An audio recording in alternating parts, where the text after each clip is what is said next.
One of the most powerful things I've done in my lifetime is learn how to embrace or befriend failure. We're buddies now, although, I try not to invite him over too often. Failure is by far the greatest teacher, counselor, trainer, mentor, coach, instructor that the infinite could ever possibly provide us. Failure can teach us things that certainly no one else can. And once we understand that failure is on our side, it's there to lift us up, not to destroy us, then we become a lot more willing to work with it rather than fight it. Yeah? Unfortunately, too many people just quit and walk away because they don't want to take the correction. Or maybe they fight any way they can to resist the message that failure was sent to teach them. These are the ones that wander around in the desert for 40 years rather than go straight to the promised land. About 25 years ago, some friends called. They'd been hit pretty hard. They just wanted to get some wheels back under life again and start heading in the right direction. And we met with them and talked some ideas through. And very quickly, they were back on their way. A couple of years later, they moved out of New Zealand. We lost touch there a little bit. Next time I caught up with them was, what would that have been, 2014 in Melbourne, actually, where they were living at the time. And clearly, things were a whole lot better for them then. During that conversation, I asked her specifically, are you glad you went through the tough times? And she said, no. How could I be? Nobody could ever appreciate that. And I said, well, you haven't found the victory in it yet. Keep searching. See, every time failure shows up, its purpose is to lead us to a greater victory. Unfortunately, most people spend too much time wallowing around in the failure and the defeat, rather than searching for the victory. But for anyone who's willing to learn and grow from the messages that failure delivers to us, in time we will see that failure as a blessing, as a good thing. Put us back on track, right?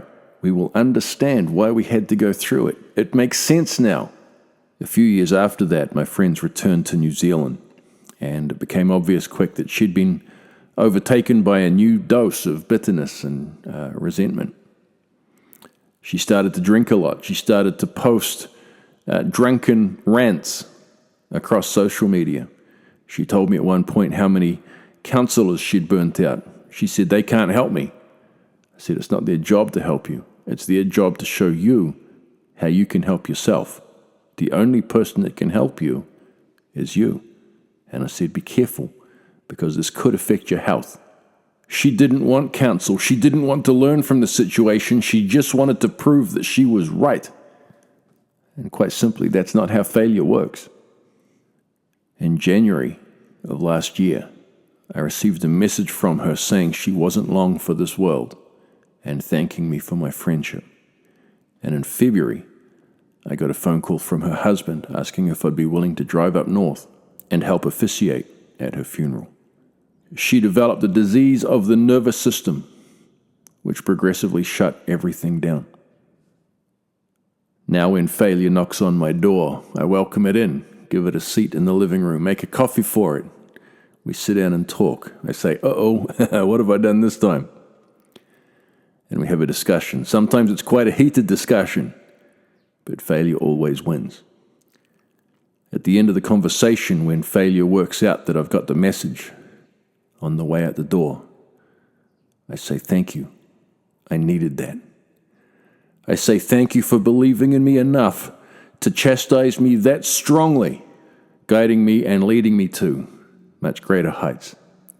We shake hands and we leave on good terms. I say, I'm sure I'll see you again, just not too soon, okay? And it leaves. And every time I do that in so many areas of life, it's like somebody takes the handbrake off. It's like somebody flicks a switch. And all of these things in my life that weren't going right, they all just start turning back on again. One after the other, after the other. When failure knocks on the door, it's there because it wants to help. Typically, it shows up to take us to a whole new level of existence. But our current ways won't get us there, will they? First, we need to develop some new superpowers. We need to reach in deeper. We need to grow stronger.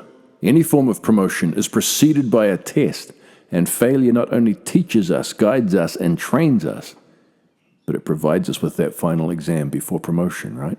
Failure is sent to see what we're really made of, to test our true mettle, to find out whether or not we are worthy of the promotion ahead. So pass the test and be found worthy. Don't walk off the battlefield. Don't complain. You've got this. Failure might very well kick you when you're down because it wants to find out if you've got the grit to stand back up again, because it wants to test your character to see how you handle it. How long are we going to hide from it? How long are we going to avoid its message? How long are we going to resist it? Don't take too long. Make failure your friend, your teacher, your coach, your guide, your mentor. Welcome it in and learn everything from it. You can.